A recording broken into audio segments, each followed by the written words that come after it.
സെൻറ്ററിൻ്റെ പേര് പ്രതീക്ഷ training centre Irinjalakuda. Intellectual disability, autism, cerebral palsy, multiple disability എന്നിങ്ങനെ ലെവലിലുള്ള കുട്ടികളാണ് ഇവിടെ പരിശീലനം നേടുന്നത്. ആകെ സ്കൂളിൽ 200 കുട്ടികളാണ് പരിശീലനം നേടിക്കൊണ്ടിരിക്കുന്നത്.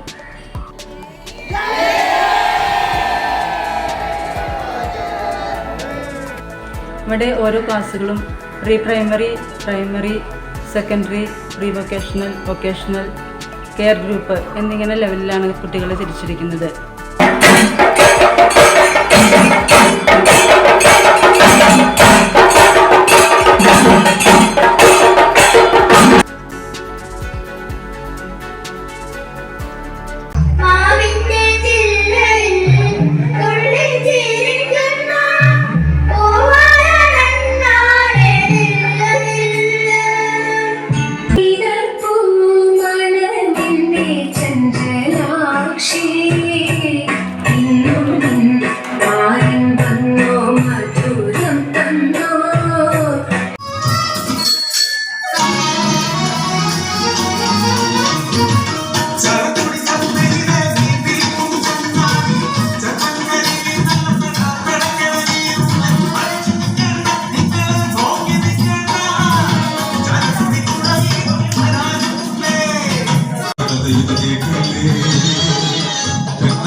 എൻ്റെ പേര് സിസ്റ്റർ എൽസ. ഞാൻ പ്രതീക്ഷ ട്രെയിനിങ് സെൻറ്റർ ഇരിങ്ങാലക്കുട സ്പെഷ്യൽ സ്കൂളിൽ വർക്ക് ചെയ്യുന്നു. ഞങ്ങളിവിടെ 200 കുട്ടികളാണ് പരിശീലനം നേടുന്നത്. ആ കുട്ടികൾക്ക് പലതരത്തിലുള്ള കലാകായിക രംഗങ്ങളിൽ കുട്ടികൾക്ക് ഇവിടെ പരിശീലനം നൽകുന്നു. Music, dance, art and craft എന്നിവയൊക്കെയാണ് ഇവിടെ കുട്ടികൾക്ക് പരിശീലനം നൽകുന്നത്. മ്യൂസിക്കിനായിട്ട് പാർട്ട് ടൈം ടീച്ചറിനെ നമ്മൾ ഇവിടെ അപ്പോയിൻമെൻറ്റ് ചെയ്തിട്ടുണ്ട്. ഓരോ ക്ലാസ് ബേസിലും കുട്ടികൾക്ക് പരിശീലനം നൽകുന്നു. സ്റ്റേറ്റ് തലത്തിലുമൊക്കെ കുട്ടികൾ മത്സരത്തിൽ പങ്കെടുത്ത് സമ്മാനാർഹരായിട്ടുണ്ട്. ഡാൻസിനാണെങ്കിലും ഡാൻസ് പഠിപ്പിക്കാൻ വേണ്ടിയിട്ട് ഒരു ദിവസം മാഷ് വന്ന് ഡാൻസ് പ്രാക്ടീസ് കൊടുക്കുന്നു. അതിനുശേഷം ഇവിടുത്തെ സ്റ്റാഫ് കുട്ടികൾക്ക് പരിശീലനം നൽകുന്നു. അങ്ങനെ സ്റ്റേറ്റ് തലത്തിലെ കുട്ടികൾക്ക് ഡാൻസിനും അർഹരായിട്ടുണ്ട്.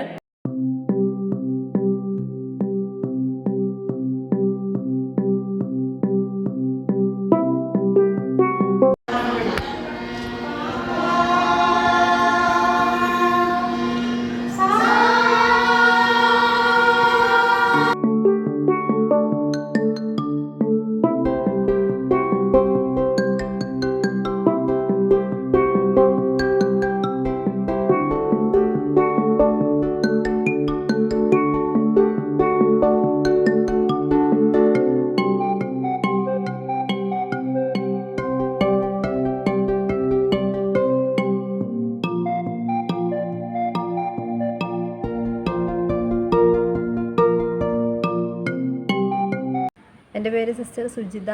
ഞാൻ ഇരിങ്ങാലക്കുട ഈ പ്രതീക്ഷ ട്രെയിനിങ് സെൻറ്ററിൻ്റെ പ്രിൻസിപ്പലായിട്ട് വർക്ക് ചെയ്യുന്നു. നമ്മളിവിടെ ഒരു റാമ്പാണ് ഇപ്പോൾ പണിയുന്നതായിട്ട് കാണുന്നത്.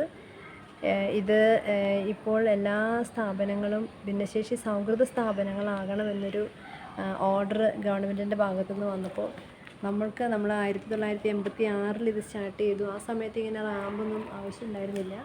ഇപ്പോൾ ഇത് നിർബന്ധമായിട്ടും റാമ്പ് ചെയ്തില്ലെങ്കിൽ കെട്ടിടത്തിന് ഫിറ്റ്നസ് തരില്ല എന്ന് ഒരു ഗവൺമെൻറ്റിൻ്റെ ഭാഗത്തുനിന്ന് ഒരു അറിയിപ്പുണ്ടായതിനെ തുടർന്ന് അത്യാവശ്യമായിട്ട് ഇത് ചെയ്യേണ്ടി വന്നു. അങ്ങനെ വന്നപ്പോൾ നമ്മുടെ കയ്യിൽ അതിനുള്ള ഫിനാൻഷ്യലായിട്ടുള്ള സപ്പോർട്ടൊന്നും പൈസയൊന്നും ഇല്ലാത്തതിൻ്റെ പേരിൽ നമ്മൾ CSR ഫണ്ടിന് വേണ്ടി കുറച്ച് ഇങ്ങനെ അന്വേഷിച്ച് അലഞ്ഞൊക്കെ നടക്കേണ്ടി വന്നു. അവസാനം കുറച്ച് പൈസ നമുക്ക് കിട്ടി. അങ്ങനെ നമ്മൾ ഇത്രയും വരെ വാർത്ത് വരെ ചെയ്ത് കഴിഞ്ഞു. ഇനി ബാക്കി എൻ്റെ ഹാൻഡ് റെയിൽ അങ്ങനത്തെ കുറച്ച് കാര്യങ്ങൾ ചെയ്യാനുണ്ട്. പിന്നെ ഇതിനോടൊപ്പം തന്നെ നമ്മളിവിടെ ഒരു റൂഫും കൂടെ ചെയ്യാനായിട്ട് ഉദ്ദേശിക്കുകയാണ്. അതെന്തിനു വേണ്ടിയിട്ടാണെന്ന് വെച്ചാൽ ഇവിടെ ബോർഡിങ്ങിൽ താമസിക്കുന്ന കുട്ടികൾ പുറത്തേക്ക് ചാടി പോകാതിരിക്കാനായിട്ട് ഇതിൻ്റെ ഉള്ളിൽ തന്നെ അവർക്ക് സംരക്ഷിക്കാൻ, അവർക്കൊരു റിക്രിയേഷൻ ആക്ടിവിറ്റീസൊക്കെ ഇതിൻ്റെ ഉള്ളിൽ തന്നെ കൊടുക്കാൻ വേണ്ടി ഈ ഫ്ലോറ് ശരിയാക്കി ഇവിടെ റൂഫിട്ട് ചെയ്യാൻ വേണ്ടിയിട്ടാണ് നമ്മൾ ഉദ്ദേശിക്കുന്നത്.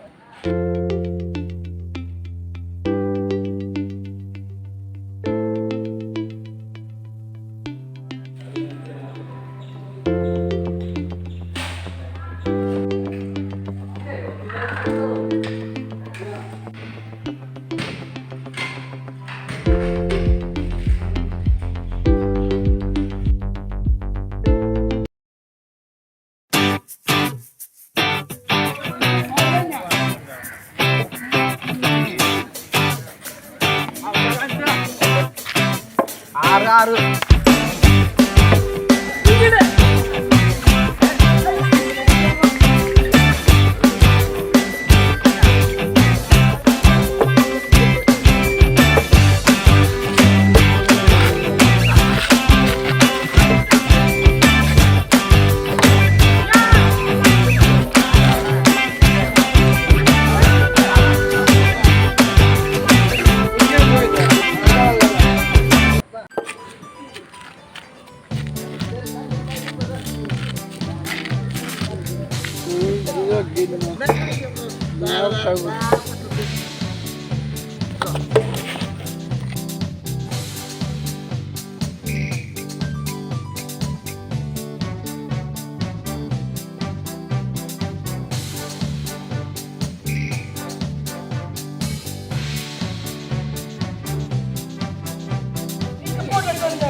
Oh!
ഹായ്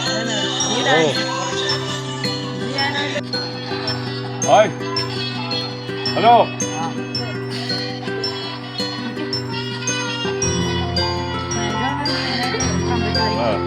എവിടെയാ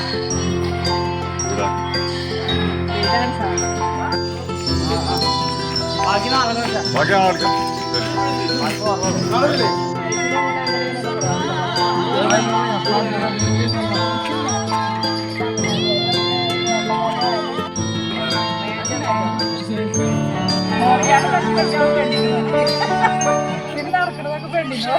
തീരുമാനമുണ്ടാ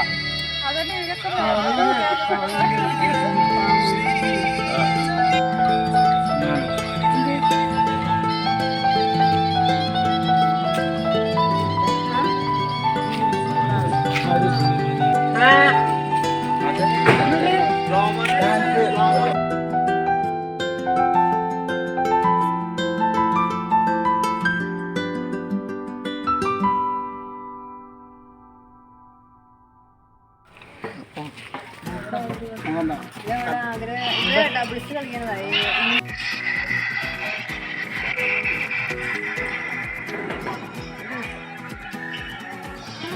ഓരൊക്കെ ഉണ്ട് ഇത് കുഞ്ഞുങ്ങളായി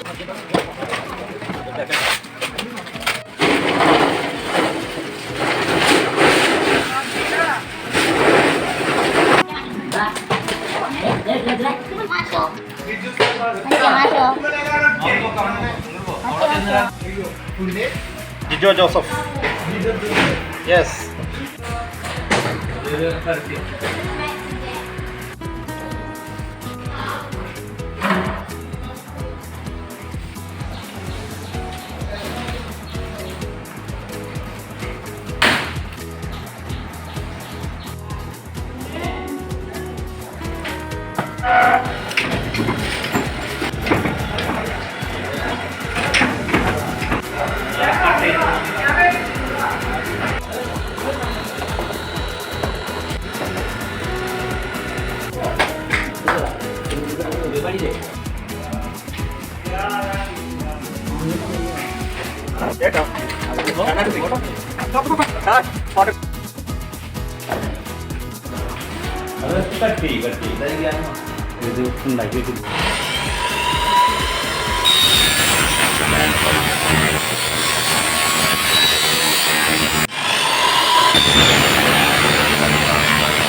ബുദ്ധിവൈകല്യമുള്ള ഈ കുട്ടികളുടെ പരിശീലനത്തിൽ ഏർപ്പെടുമ്പോൾ നമ്മുടെ മുമ്പിൽ കാണുന്ന രണ്ട് ഞങ്ങളുടെ സ്വപ്നം എന്ന് പറയുന്നത്, ഒന്നാമത്തെ കാര്യം ഈ കുട്ടികളുടെ ഈ വൈകല്യമുള്ള കുഞ്ഞുങ്ങളെ ഏറ്റവും ചെറിയ പ്രായത്തിൽ തന്നെ, അതായത് ഒരു 3 വയസ്സിന് മുമ്പ് തന്നെ ഇവരുടെ വൈകല്യം എന്താണെന്ന് നമ്മൾ തിരിച്ചറിഞ്ഞിട്ട് അവർക്കൊരു ട്രെയിനിങ് കൊടുക്കുക, ഒരു ഏർലി ഇൻ്റർവെൻഷൻ കൊടുക്കാൻ സാധിച്ചാൽ കുട്ടികളെ നമുക്ക് നല്ല രീതിയിൽ ട്രെയിനിങ് ചെയ്ത് കൊണ്ടുവരാനും കുറേ പേര് നമുക്ക് ചെറിയ ചെറിയ പ്രോബ്ലംസ് ആണെങ്കിൽ അത് കറക്റ്റ് ചെയ്ത് അവരൊരു നോർമൽ അവസ്ഥയിലേക്ക് കൊണ്ടുവരാനും സാധിക്കും. അപ്പോൾ അങ്ങനെ ഒരു ഏർലി ഇൻ്റർവെൻഷൻ്റെ ഒരു പ്രോഗ്രാം നമുക്ക് സ്റ്റാർട്ട് ചെയ്യാനായിട്ട് സാധിച്ചാൽ നമുക്ക് വളരെ മനോഹരമായിട്ടത് കുട്ടികൾക്ക് ഒരു വലിയ ഉപകാരമായിരിക്കും. പാരൻസിനെ സംബന്ധിച്ചും അത് വലിയ ഒരു പ്രതീക്ഷയ്ക്ക് സാധ്യത കാണുന്ന ഒരു കാര്യമാണ്. രണ്ടാമത്തെ കാര്യം, ഈ കുട്ടികളെ ഇങ്ങനെ ബുദ്ധിവൈകല്യമുള്ള കുഞ്ഞുങ്ങൾക്ക് നമ്മൾ ട്രെയിനിങ് കൊടുക്കുമ്പോൾ അടിസ്ഥാനമായിട്ടുള്ള കാര്യങ്ങളൊക്കെ അവരെ പഠിപ്പിച്ചതിന് ശേഷം അവർ നമ്മളൊരു ഓപ്പൺ എംപ്ലോയ്മെൻറ്റിലേക്ക്, നമ്മളിവിടെ ചെയ്യുന്നത് നമ്മളൊരു ഷെൽട്ടറിൽ നമ്മളവരെ സുരക്ഷിതരായിട്ട് ഇരുത്തി ഇവിടെ നമ്മൾ വർക്ക് കൊടുക്കുന്നു, അങ്ങനെയാണ് നമ്മൾ ചെയ്യുന്നത്. അതേസമയം അവരൊരു ഓപ്പൺ എംപ്ലോയ്മെൻറ്റിലേക്ക്, അതായത് ഓപ്പൺ പ്ലേസ്മെൻറ്റിലേക്ക് കൊണ്ടുപോയിട്ട് അവർക്ക് ചെറിയ ചെറിയ ജോലികൾ വാങ്ങിക്കൊടുത്ത് നമ്മുടെ ഒരു സൂപ്പർവിഷനിൽ നന്നായിട്ട് ഫോളോ അപ്പ് ചെയ്ത് അവരെ അവരും കമ്മ്യൂണിറ്റിയുടെ ഭാഗമാണെന്നുള്ളൊരു ബോധ്യം അവർക്ക് വരുത്തിയാൽ അത് നമുക്ക് ചെയ്യാൻ പറ്റിയ വലിയൊരു കുട്ടികളെ സംബന്ധിച്ച് മാത്രമല്ല പാരൻസിനെ സംബന്ധിച്ചും വലിയൊരു പ്രതീക്ഷയ്ക്ക് സാധ്യത നൽകുന്ന കാര്യമാണിത്. അപ്പോൾ ഈ രണ്ട് ഡ്രീംസാണ് നമ്മുടെ മുമ്പിലുള്ളത്. പ്രതീക്ഷ ഭവൻ്റെ റാമ്പ് നിർമ്മാണത്തിന് വേണ്ടി നമുക്ക് 28 ലക്ഷം രൂപയാണ് ചിലവ് വരുന്നത്. അതായത് അതിൻ്റെ റൂഫിംഗ്, പിന്നെ ഫ്ലോറിംഗ്, പിന്നെ റാമ്പിൻ്റെ മറ്റു പണികൾ എല്ലാം കൂടിയിട്ട് 28 ലക്ഷം രൂപ ചിലവ് വരും. അപ്പോൾ നമ്മൾ ഇത്രയും കാര്യങ്ങളും പറഞ്ഞ് ഞാൻ സിസ്റ്റർ പറഞ്ഞ് ശ്രദ്ധിക്കുകയായിരുന്നു. സ്വയം പര്യാപ്തരാക്കുക എന്നുള്ളതാണ് നമ്മുടെ ഓരോരുത്തരുടെ ലക്ഷ്യം.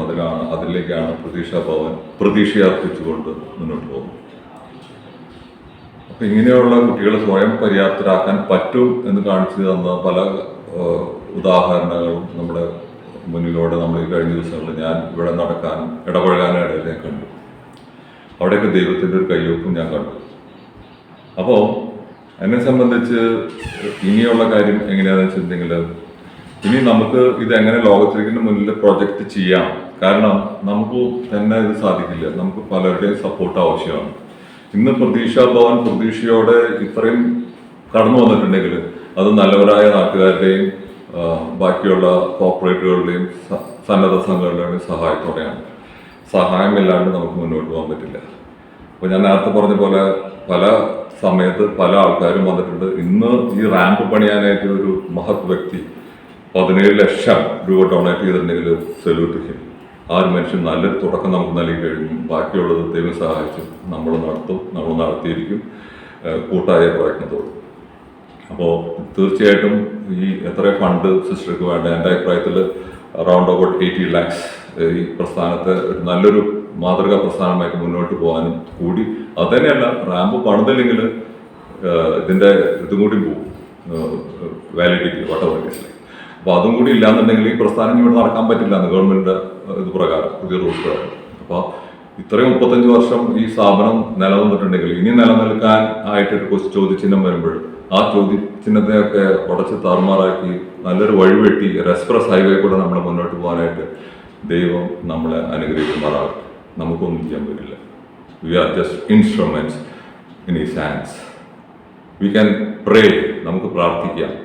പ്രാർത്ഥന ഇല്ലാതെ ജീവിതം മുന്നോട്ട് പോകാൻ പറ്റില്ല. ഇതൊക്കെ ഒരു ബൈബിളിലെ വാചകം, ബൈബിളിൽ എഴുതിയിട്ട് കാര്യമില്ല. ഞാൻ പറയുന്നത് we should walk the talk. പറയാൻ എളുപ്പം, ചെയ്ത് കാണിക്കാൻ പ്രയാസം. പക്ഷേ അതിൻ്റെ കൂടെ പ്രാർത്ഥന ഉണ്ടെങ്കിൽ സുഖമായി സുന്ദരമായി മുന്നോട്ട് പോകും. ജീവിതം പ്രതീക്ഷയാണ് നമ്മൾ നാളേക്ക് നയിക്കുന്നത്. നാളെ എന്നൊരിതിൽ മരണം ഉറപ്പാണ്. അത് മാത്രമേ ജീവിതത്തിൽ ഉറപ്പുള്ളൂ. ആ മരണത്തിലേക്ക് നമ്മൾ പോകുമ്പോഴും നമ്മൾ നല്ല മനുഷ്യരായി നല്ല വ്യക്തിയായി രൂപാന്തരപ്പെട്ട് നമ്മൾ മരണത്തെയും അതിജീവിക്കുന്ന, പ്രത്യേകിച്ച് ഒരു ലങ് പീരീഡ് കൂടെ കടന്നു പോകുമ്പോൾ ഒരു ഈസ്റ്റർ, ഒരു പുനരുത്ഥാനം നമ്മുടെയൊക്കെ ജീവിതത്തിൽ ഉണ്ട് എന്ന് വിശ്വസിക്കുന്നുണ്ടെങ്കിൽ, ആ പുനരുത്ഥാനമാണ് എവർലാസ്റ്റിംഗ് ലൈഫ് എന്ന് വിശ്വസിക്കുന്നുണ്ടെങ്കിൽ, ഈ ജീവിതത്തിൽ നമുക്ക് നല്ലത് മാത്രം ചെയ്തുകൊണ്ട് മുന്നോട്ട് പോകാൻ നമ്മളെല്ലാവരെയും ദൈവം അനുഗ്രഹിക്കുമാറാകട്ടെ. Love you. ചിയേഴ്സ്.